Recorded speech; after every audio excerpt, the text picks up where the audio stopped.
আজ নিয়ে চলে এসেছি তোমাদের কাছে তিন মাতালের গল্প। তিন মাতাল বসেছে চায়ের দোকানে বসে চাওয়ালাকে বলছে, দাও দাও গরম চা দাও। তা চাওয়ালা বলছে, কত গরম খাবে? বলছে, তুমি যত গরম দেবে তত গরম। তা চাওয়ালা কি করেছে, গরম চা ছেঁকে মাত্র দিয়েছে। আর একজন সে তখন খেয়ে নিয়ে আরেকজন তখন বলছে, তুই ওইরাম খেয়েছিস, ওর থেকে গরম আমি খাবো। তো বলছে, কি করে? তখন বলছে, তুমি চাটা হয়ে গেলে সঙ্গে সঙ্গে চাওয়ালাকে বলছে, তোমার চা হয়ে গেলে সঙ্গে সঙ্গে তুমি কাপে না ঢেলে আমার মুখে ঢেলে দেবে, আমি খেয়ে নেবো ওই গরমটা। বলছে, তাই নাকি? বলছে, হ্যাঁ।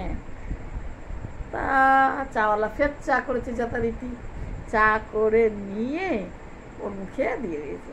আর একজন বসে বসে ভাবলো, ওরা তো এত কিছু করলো, আমি কি করতে পারি?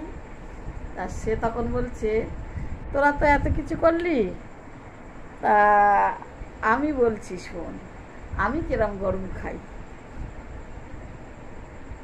আমি গরম খাই, চাওয়ালাকে বলছে, তোমার চা, জল, চিনি, দুধ সব আমার মুখের মধ্যে দাও, দিয়ে গ্যাসের মধ্যে আমার মুখটাকে চেপে ধরো, আমি সেইরকম গরম খাবো, মুখের মধ্যেই আমার চা ফুটবে, আমি খাবো।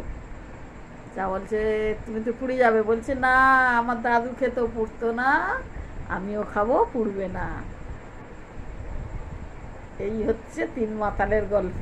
গল্পটা যদি তোমাদের কাছে ভালো লেগে থাকে বন্ধুরা, গল্পটাকে লাইক করো, চ্যানেলটাকে লাইক করো, কমেন্ট করো, সাবস্ক্রাইব করো। Tata, bye bye. ততক্ষণের জন্য তোমরা ভালো থাকবে, সুস্থ থাকবে। Tata, bye bye, love you.